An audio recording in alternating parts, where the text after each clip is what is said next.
Bom, amores, o assunto de história agora é sobre a República Nova, de 1930 a 1985. Lembrando que antes desse assunto, nós estudamos República Velha. Agora nós iremos para a República Nova, tá? Presente da página 96 a 101. É um assunto extenso, assim como República Velha, certo? Até porque é um resumão do que se passou em 55 anos, tá? Que é de 1930 a 1985, tá bom?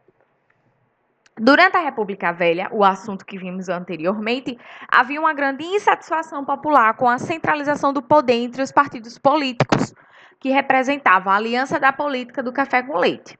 Então, a classe média urbana passou a exigir eleições sem fraudes e com o voto secreto, porque a gente viu que na República Velha as eleições eram fraudadas, lembra pelo aquele voto do cabresto, onde os fazendeiros queriam que as pessoas votassem em quem eles quisessem.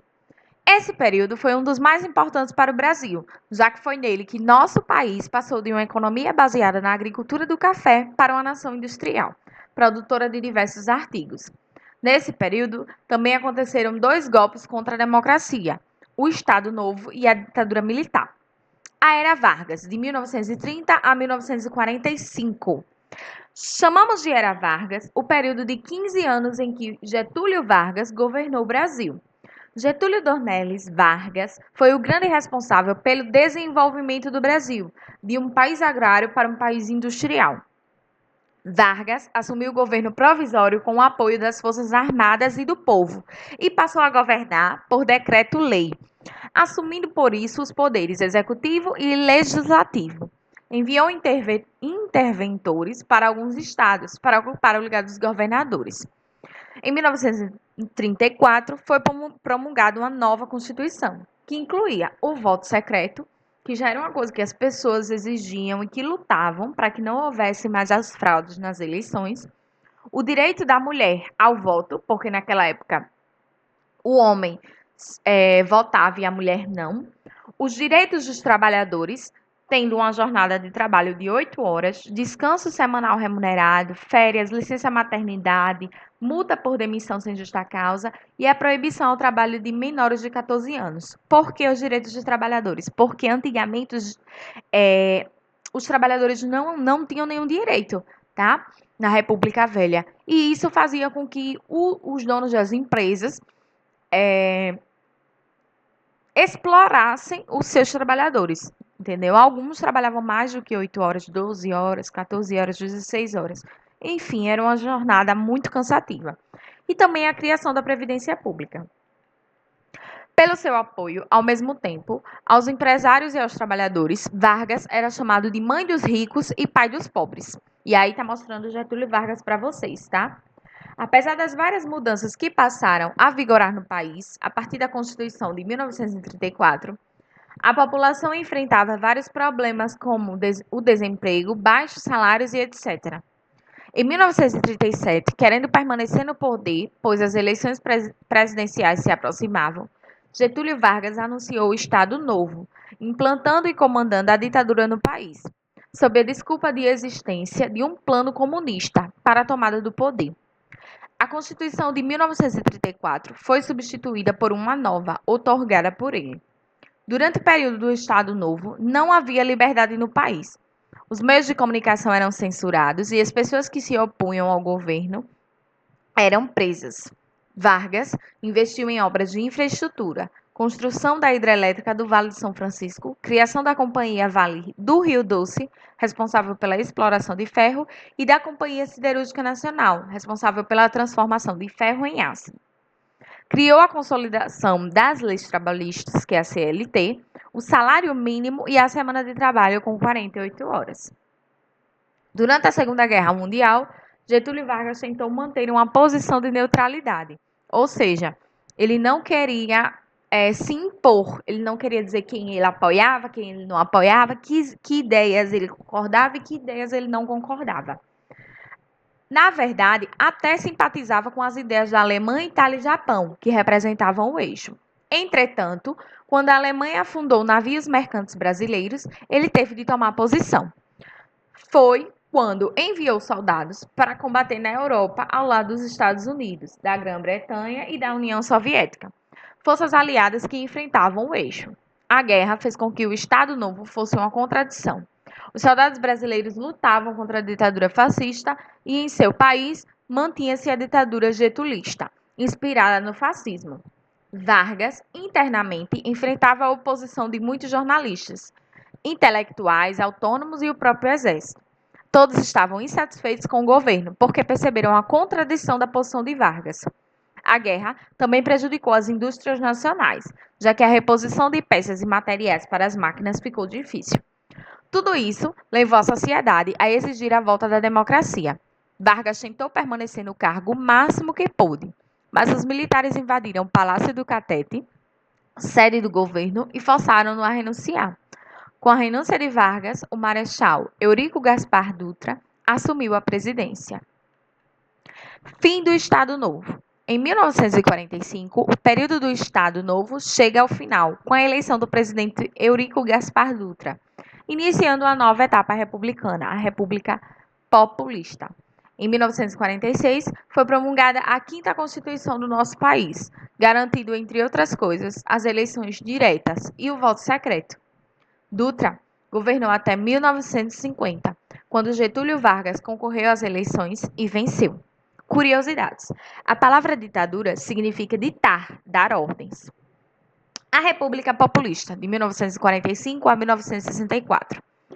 Essa expressão refere-se à forma de governar dos presidentes desse período, que se utilizavam de vários recursos para obter o apoio da população.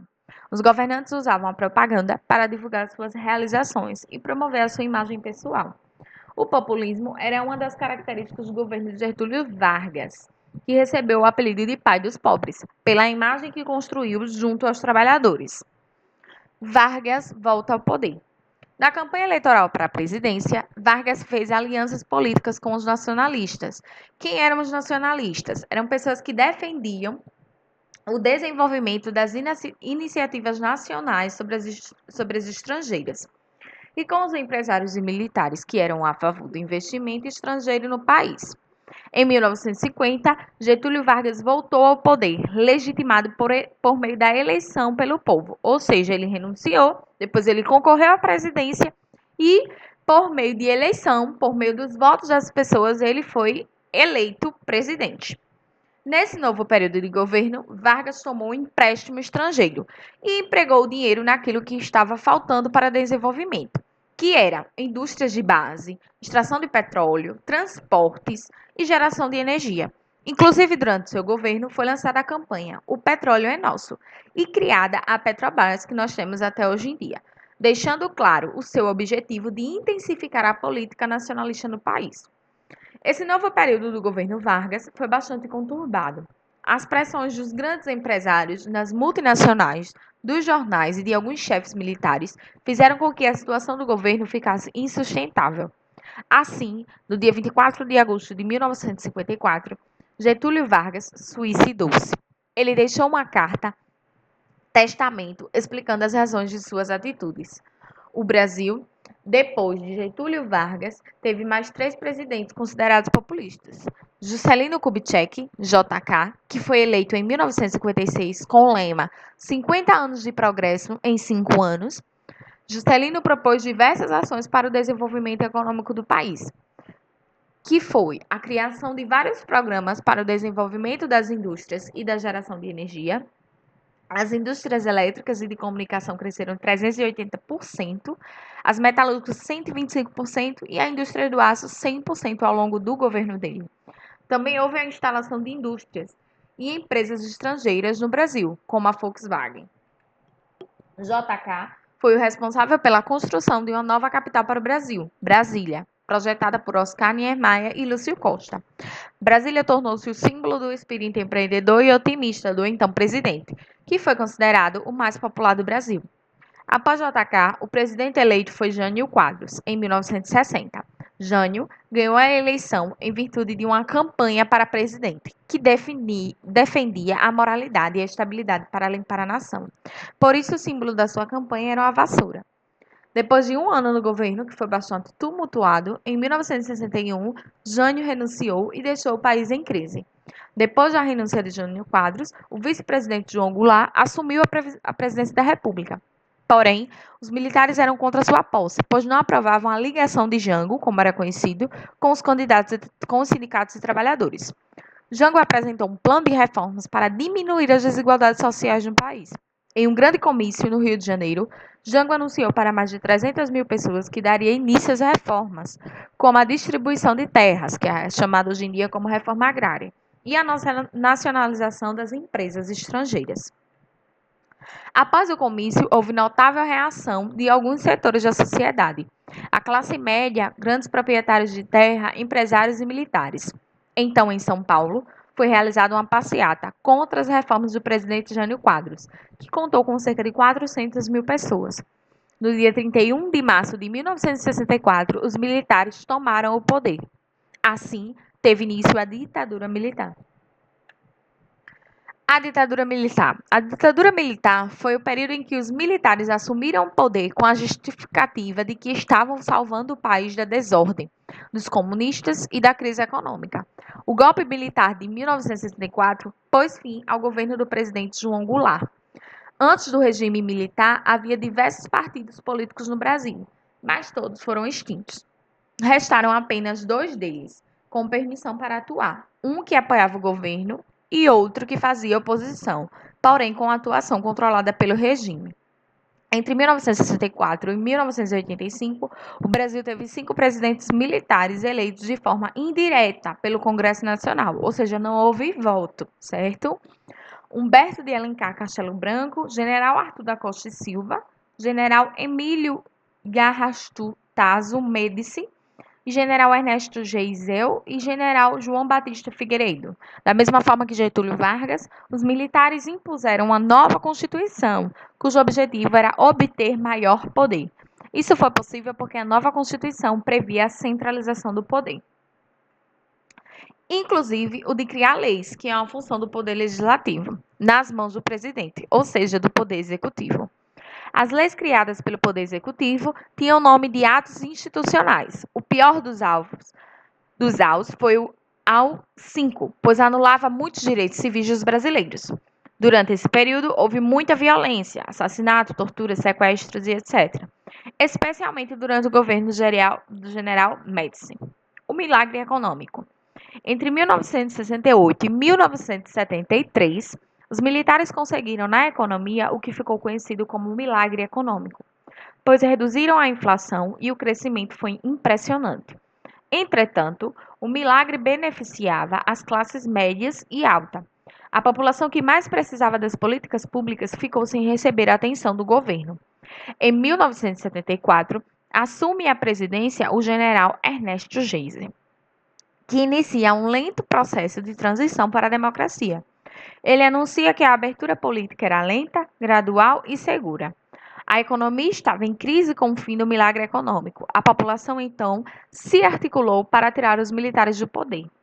Ainda aconteceram greves enormes, lideradas por Luiz Inácio Lula da Silva, que é o Lula, tá? Na região do ABC Paulista, onde havia grande concentração de indústrias nas quais os operários lutavam por melhorias, das condições de trabalho e de remuneração. O general João Batista Figueiredo, último presidente da ditadura militar, em 1979, decretou a lei da anistia, cedendo a todos os artistas, políticos e demais brasileiros que foram expulsos do país pelo regime militar o direito de voltar. A campanha das diretas já. Em 1983, uma emenda constitucional, a emenda Dante de Oliveira, previa que o próximo presidente seria eleito pelo voto popular. A partir dessa emenda, iniciou-se a campanha pelas diretas já, e muitos comícios foram realizados por todo o país. Mesmo com todo esse empenho, a emenda não passou, e o presidente que substituiu Figueiredo foi eleito pelo Colégio Eleitoral, ou seja, pelo voto dos políticos que faziam parte do Congresso Nacional. Em 1985, o Congresso Nacional, através de eleição indireta, ou seja, não foi pelo voto do povo, escolheu o civil Tancredo Neves, que já tinha influência no meio político, para a presidência. Era o fim da ditadura militar Entretanto, Tancredo não chegou a assumir a presidência, porque faleceu antes da posse, e o vice-presidente José Sarney assumiu. Começava então a nova república. Qualquer dúvida no WhatsApp.